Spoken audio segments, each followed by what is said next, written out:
powerful and complex military strikes and maneuvers the world has ever seen. Now, you add that up to all of the other things, Midnight Hammer, getting rid of the nuclear threat from Iran, which was a big moment in history, in my opinion, and the great success we've had in Venezuela and all other places. Every place we've gone, we've had tremendous success. But while we're doing all of these things, we're achieving major strides toward completing our military objective. And some people could say they're pretty well complete. We've wiped every single force in Iran out very completely. Most of Iran's naval power has been sunk. It's on the bottom of the sea. It's almost 50 ships. I was just notified it's 51 ships. I didn't know they had that many. Didn't last very long. And these are fighting vessels. They're meant to fight, but they're not meant to fight against us. We continue to target Iran's drone and missile capabilities. Their drones are way down. Their drone manufacturing has been hit starting today. We know all of the places they manufacture the drones, and they're being hit one after another. Their missile capability is down to about 10%, maybe less. We're also hitting where they make missiles and where they deliver missiles.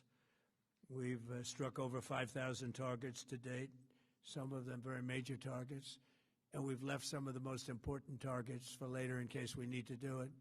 If we hit them, it's going to take many years for them to be rebuilt, having to do with electricity production and many other things. So we're not looking to do that if we don't have to. But they're the kind of things that are very easy to hit, but very devastating if they are hit. We are waiting to see what happens before we hit them.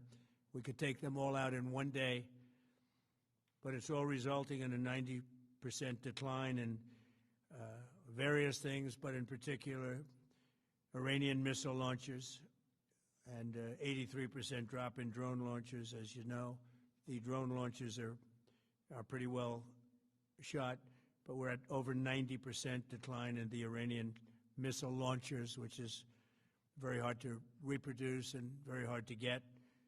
And usually what we were able to do through great equipment, a lot of smart people, as soon as they sent a missile up from a launcher, we were able to knock out that launcher within a period of 5 minutes or less, accurately right on the noggin. So now we have low-cost interceptors effectively combating Iranian drones, and our B-2 bombers recently dropped dozens of 2,000-pound bombs to destroy missile launchers all over Iran and buried deep under Iranian soil in many cases. The soil was no match. And we're also annihilating the manufacturing base that the regime uses to build drones and missiles at a rate that nobody thought was possible. We're knocking them out. We know where they all are. We're knocking them out very quickly. We're ahead of our initial timeline by a lot. I would say that we probably would not have thought after a month we'd be here, in addition to the fact that we've taken out the leadership twice and maybe 3 times.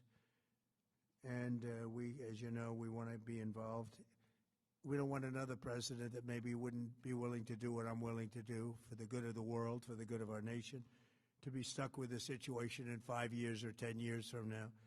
So we think they should put a president in, or the head of the country in, that's going to be able to do something peacefully for a change. They've been doing this for 47 years, killing people for 47 years, whether it's the barracks or even the SS Cole where they were involved. Very strongly, they always denied it. But where they were very strongly involved, and all of the people that died through the roadside bombs died and are right now walking around with no legs, no arms, a face that's been so badly damaged. The Iranian regime has been attacking Americans and spreading terror for 47 years, and despite these countless opportunities to renounce their nuclear ambitions, which they had just a short while ago, they told Mr. Witkoff, who is standing right over here, they said, they actually said, we want to keep building. Essentially, in a real nutshell, we want to continue to build nuclear weapons. If we didn't knock out Midnight Hammer, if we didn't knock out their Iranian potential, if we didn't do that with Midnight Hammer, they would have had a nuclear weapon. They would have used it long before now. And at a minimum, Israel would have been annihilated.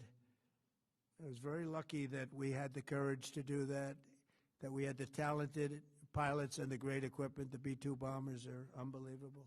We ordered 25 more, by the way. The newer, better version. We have the greatest military in the world. We have the greatest equipment in the world by far. You see that no matter where we go. You still need the people, though, to operate it and to use it. And those are the people that we cherish. Even after we obliterated their key nuclear sites in Operation Midnight Hammer, they never negotiated in good faith. They still continued to say, we want to build nuclear. We want enrichment at levels that were unacceptable. And they even turned down an offer for unlimited free nuclear fuel forever for civilian purposes. We had people offering them free nuclear fuel. They weren't interested in that because they wanted to build a nuclear weapon.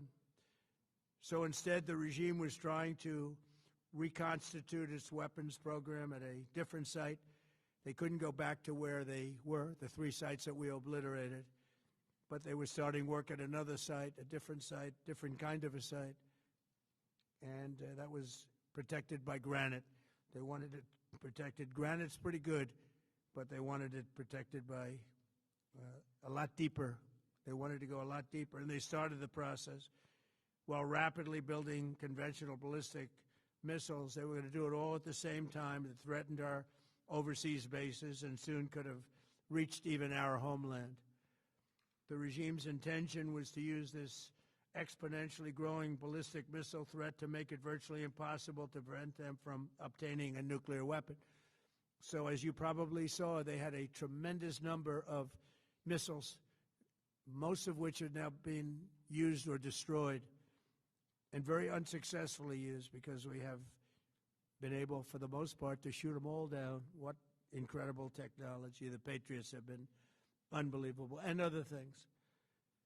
And the laser technology that we have now is incredible. It's coming out pretty soon. Where literally lasers will do the work of, at a lot less cost, do the work of what the Patriots are doing or what other things are doing. The situation was very quickly approaching the point of no return, and the United States found it intolerable, in my opinion, based on what Steve and Jared and Pete and others were telling me, Marco, so involved, that I thought that they were going to attack us. I thought they would, if we didn't do this at the time we did it, I think they had in mind to attack us. And if you notice, they did something which was very foolish, very stupid, I would say. They attacked their neighbors. And their neighbors were largely neutral, or at least weren't going to be involved, and they got attacked. And it had the reverse effect. The neighbors came onto our side and started attacking them, and actually quite successfully. If you look at Saudi Arabia, you look at UAE, Qatar, and others, but they were strong and they were smart, but they got attacked. Nobody, when I first heard it, I said, no, somebody made a mistake. There was no mistake. UAE had over 1,000 missiles shot at it, knocked them almost all down. On the very first day I came down the escalator in 2015, I said, quote, I will stop Iran from getting nuclear weapons, and all I'm doing is keeping my promise. Think of that. That was in 2015. I said it. It was a threat then and a much bigger threat now, but no longer a threat, not for a long time anyway. We want to keep it that way. As we continue Operation Epic Fury, we're also focused on keeping energy and oil flowing to the world, and I will not allow a terrorist regime to hold the world hostage and attempt to stop the globe's oil supply. And if Iran does anything to do that, they'll get hit at a much, much harder level. I will take out those targets that were easy and that I mentioned just before. We'll take them out so quickly, they'll never be able to recover, ever. If they want to play that game, they better not play that game. In the long run, oil supplies will be dramatically more secure without the threat of Iranian ships, drones, missiles, nuclear menace, or anything. So the Strait of Hormuz is going to remain safe. We have a lot of Navy ships there. We have the best equipment in the world, inspecting for mines. Again, most of their ships are down at the bottom of the sea, but we will hit them so hard that it will not be possible for them or anybody else helping them to ever recover that section of the world if they do anything. In recent years, the regime and its terror proxies have launched attacks on hundreds of commercial vessels.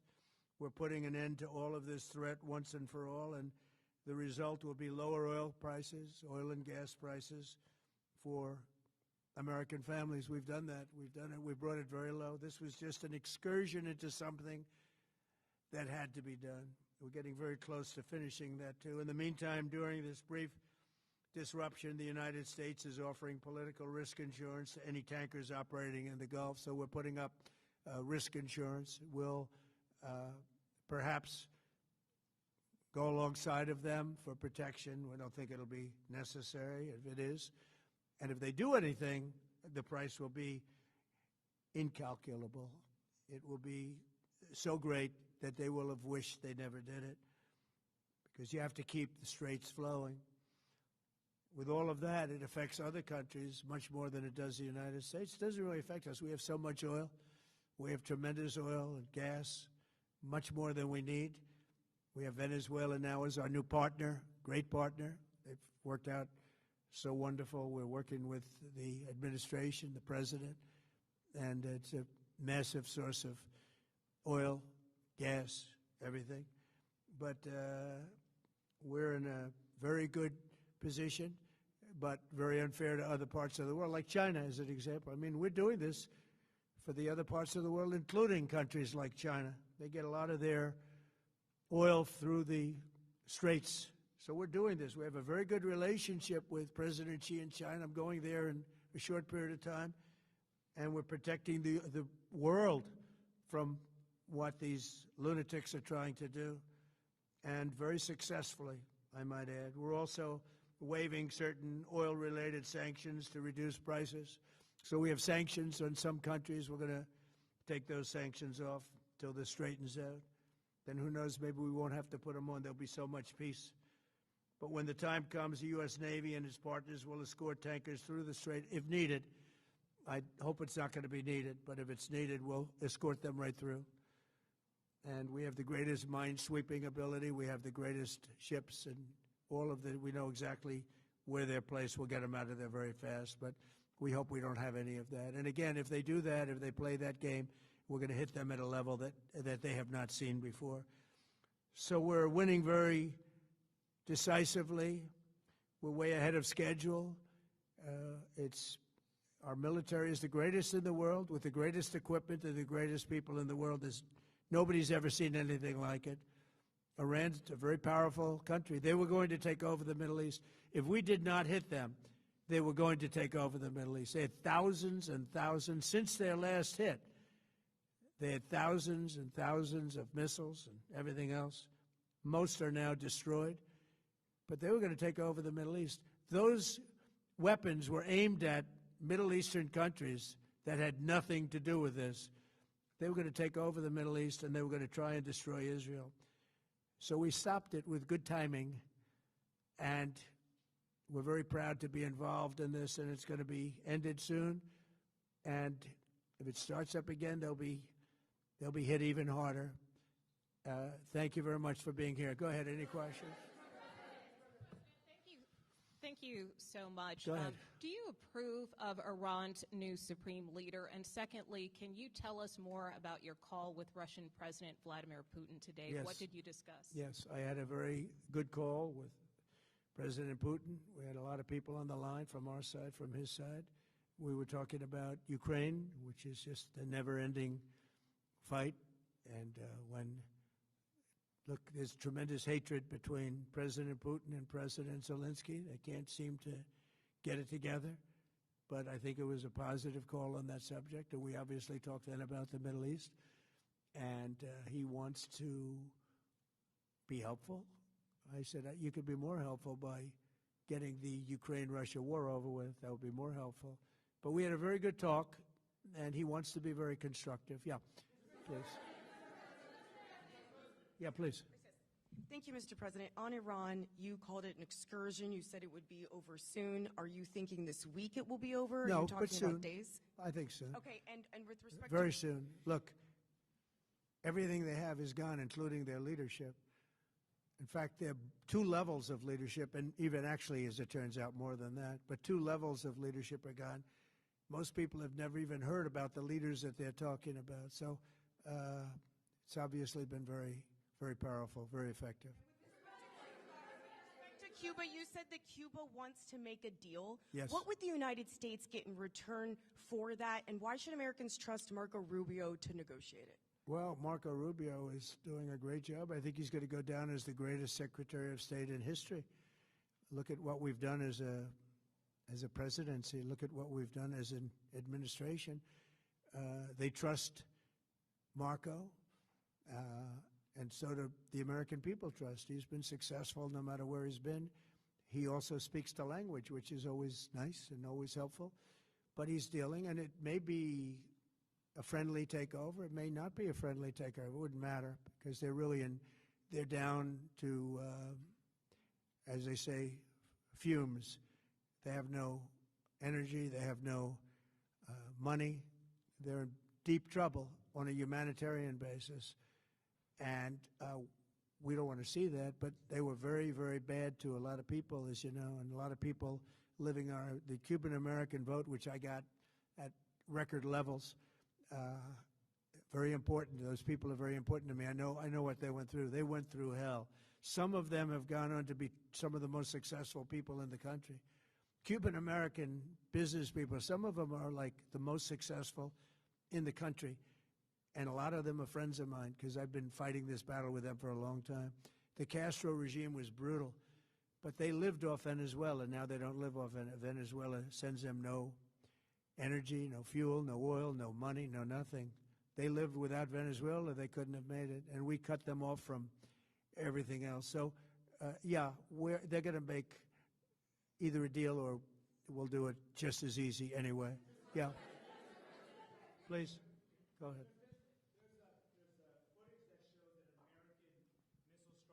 Tomahawk missile likely destroyed that Iranian girls' school. So will the U.S. accept any responsibility? Well, I haven't seen it, and I will say that the Tomahawk, which is one of the most powerful weapons around, is used by, is sold and used by other countries, you know that.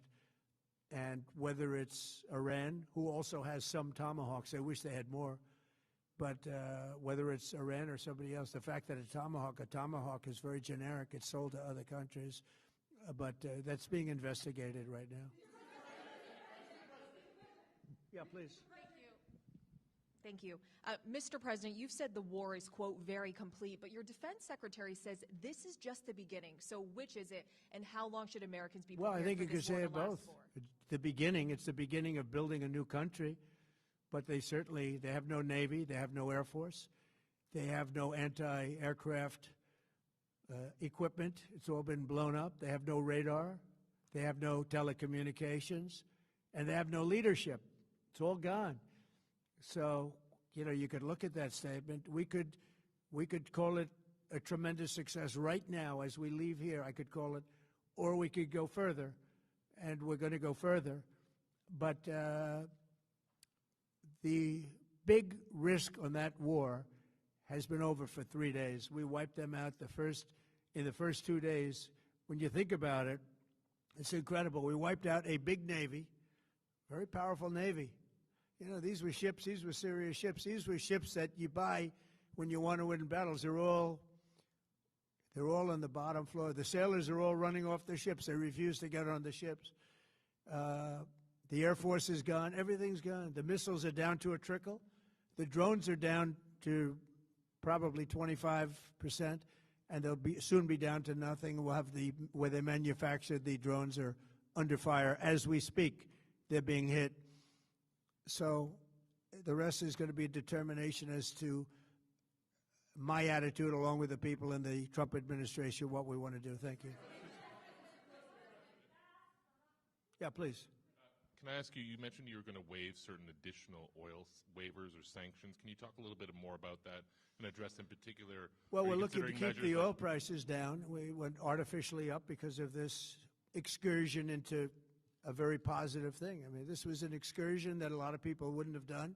I knew oil prices would go up if I did this, and they've gone up probably less than I thought they'd go up. But I don't think anybody thought we were going to be this quickly successful. This was a military success, the likes of which people haven't seen. We have the best military. We have the best equipment. We have, I believe, the best generals. We have the best. And this went very quickly. We talked about that with President Putin. He was very impressed with what he saw because nobody's ever seen anything quite like it. You know, Iran was a very powerful military country with all of the missiles. Now, you had the double attack. You had the original attack with us and Israel, and that knocked them for a loop. Then you had the B-2 bombers, which took out their nuclear capability, and they would have had a nuclear weapon within 2 weeks to 4 weeks, and they would have used it long before this press conference, and we might have had a much different press conference if we had a press conference at all. But it's been amazing. The military success that we've had is truly unprecedented. You've told your congressional colleagues that you will not sign any piece of legislation until the Save America Act is passed. Does that include the confirmation of Senator Mullen as your next DHS secretary? Does that mean a DHS funding bill?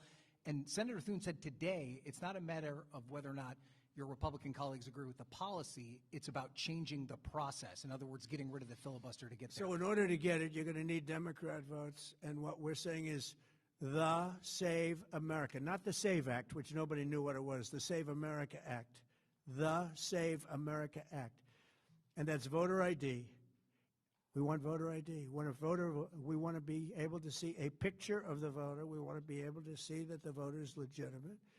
We want, very importantly, confirmation that this voter is a citizen of the United States of America, and we want no mail-in ballot scams.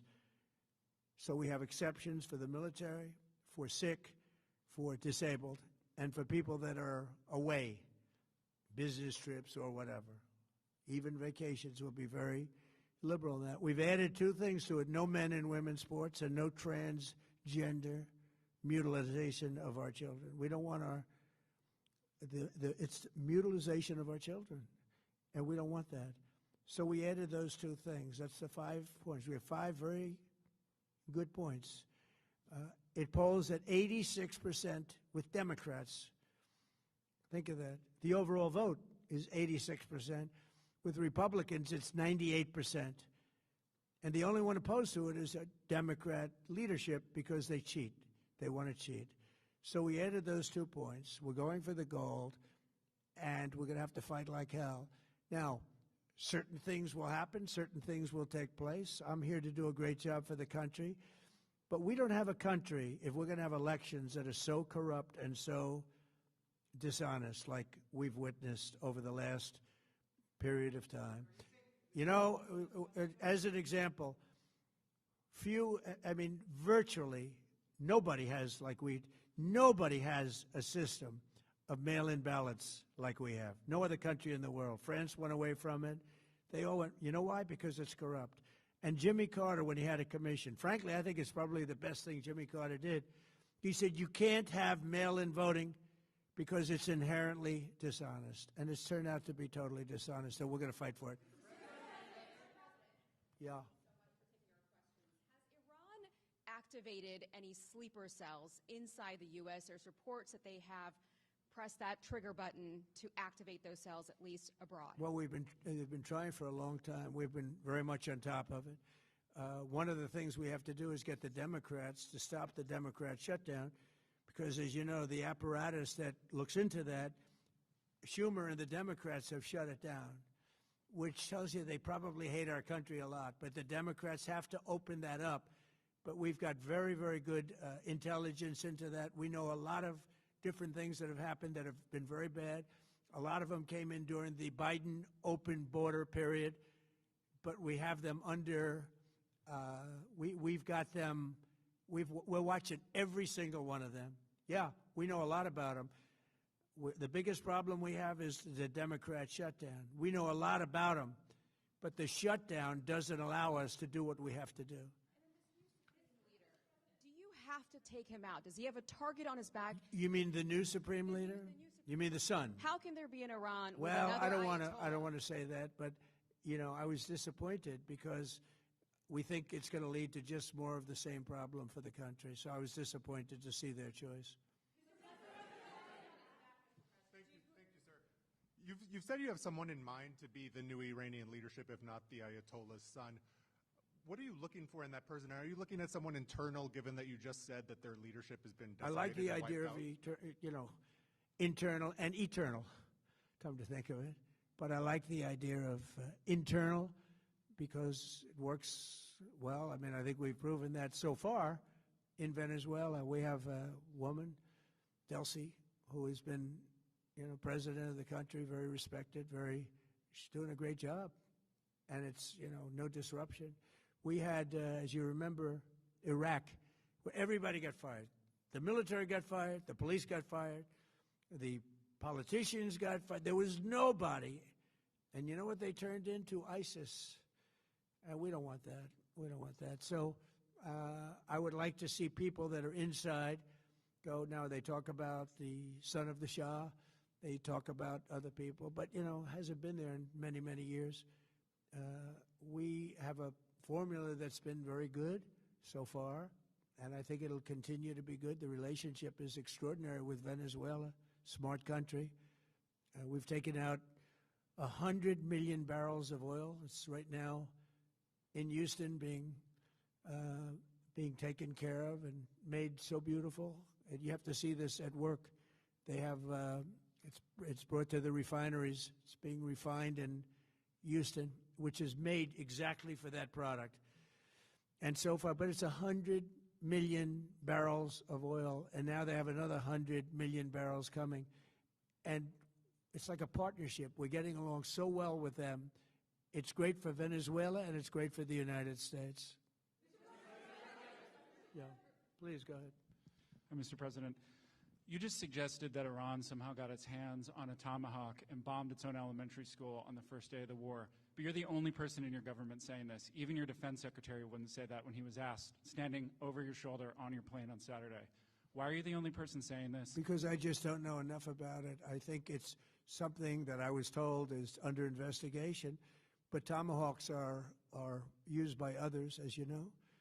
Numerous other nations have tomahawks. They buy them from us. But I will certainly, whatever the report shows, I'm willing to live with that report. Yeah, please.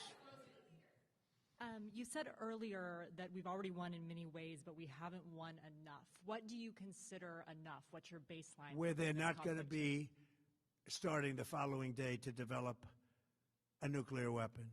Where they'll look at that man and some other people from the administration and say, all right, we're not going to do it. They were not willing to say that.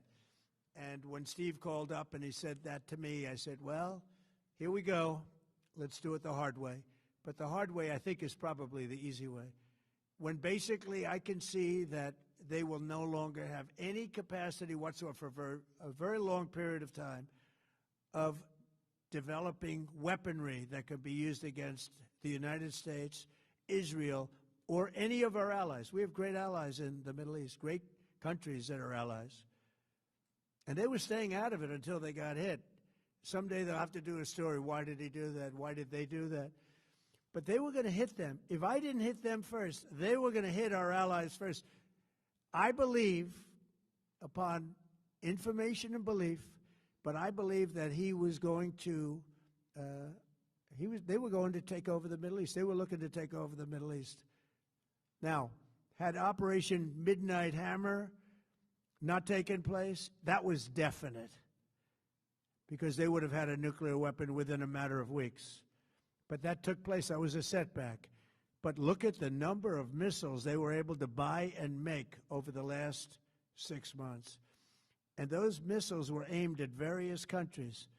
And when you look at over 1,000 missiles shot at like UAE, they were looking to take over the Middle East. We got there first. lucky. I'll tell you what, the Middle East and those countries, very rich countries, are very lucky that I was president instead of somebody else. Points of disagreement between yourself and your vice president when it comes to U.S. action in Iran? I don't think so, no. No, we get along very well on this. He was, I would say, philosophically a little bit different than me. I think he was maybe less enthusiastic about going, but he was quite enthusiastic. But I felt it was something we had to do. I didn't feel we had a choice. If we didn't do it, they would have done it to us. I felt, based on the negotiations that were being had by Steve Witkoff and Jared Kushner and Marco and Pete and everybody was involved, I felt that they were looking to tap us along before they hit, and I thought they were going to hit. And if they hit us first, that would have been a very bad thing. In the back, please, in the back.